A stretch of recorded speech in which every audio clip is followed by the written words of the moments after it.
Hello, welcome to Equipment Talks. I'm Ryan Walker, CAD Program Director, and I've got three different kinds of microphones on my table. This episode is about, what is it about? Using microphones, okay? So I have a handheld mic and a boom pole with a shotgun mic. It's got a windscreen on it, but that just pops off. This is a shotgun mic. Put that back on. And this is a lavalier mic or lapel mic, like I'm using right now. Great for documentaries and news and all that kind of stuff. So, I'm just going to show you sort of how to use each one, proper usage. Okay, we'll start with a handheld mic. Of course, great for interview stuff. That's how you usually see it. One really good tip I would say is if you're the person doing the interview, to not hand this mic to someone else. I would keep control of it.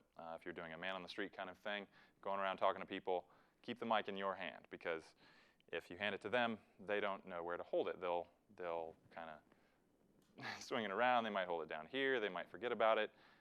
So you want to have control of it and make sure you're getting a consistent sound. You want to get it, I'd say within 6 inches of the source. Probably don't want it like right up on their face. That would make them uncomfortable. But right up in there.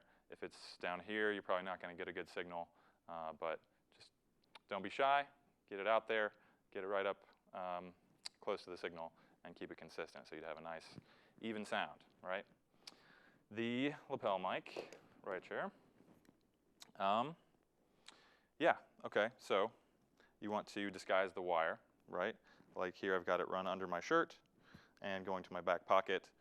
Because it is visible, but you'd like to make it as invisible as possible, right? But it's used in situations, like I said, news or documentary, where it's not going to ruin the illusion if you can see the mic. Nobody cares if you can see the mic on the Tonight Show. Actually, on late night shows, they use a boom, I think, boom pole. Anyway, you don't see it in narrative films because it does ruin the illusion that you're watching a movie. You see the microphone on somebody's shirt, like that kind of ruins it. So. Proper placement, like I said, disguise it, and then you want to get it as close to the source as possible, as close to your mouth as possible. And so if it's you can use lapel. That's why it's called a lapel mic. But I just have a T-shirt on, so I had to just rig it to my T-shirt, right? I like to, let's say I've strung it up. I like to make a little loop, like make a tiny little loop, so it's got some slack. If it gets tugged on, there's some slack, right? So I make a little loop and put that in my clip and then clip it on, just like I've done there. And pay attention to which direction somebody will be facing. If they're going to be spending the whole interview looking this way and talking to someone over here, you'd want the microphone on this side, on this collarbone, and not over here, because that would get not as good of a signal, right? I've heard a tip, too, to avoid being directly under the throat or right by the throat, because you might get a more bassy sound. Try going on one side or the other, like on the collarbone, right? Okay. What else was I going to say? I don't know. Maybe I'll think of it. Okay. This is a boom pole with shotgun mic, and you can extend this all the way out. Great for narrative films and other things where you don't want the mic to be visible. So. This is what they're going to use on most of the movies you see, right? And you've got somebody just out of the shot holding this just out of the camera shot, right? And you've got the director of photography or whoever, the camera operator, telling you, okay, bring it down, nope, get it out of the shot. So you want to get it as close to the source as possible, but you have to, of course, be out of the shot. So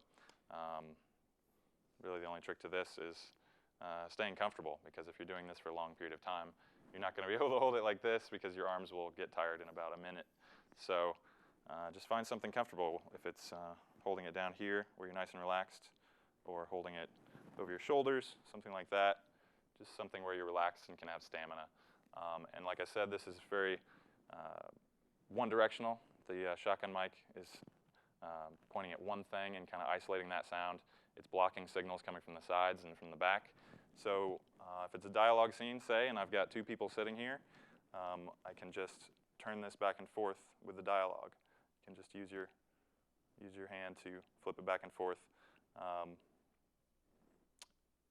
to whoever's talking. So there you go. And the only other kind of microphone we have is the wireless lav. It's exactly like this one, but it's got a transmitter and a receiver. So you have the transmitter on the person, like the transmitter would be on me, and the receiver would be on the camera or on the deck, wherever you're recording. But otherwise works just the same. So there you go. That's microphones.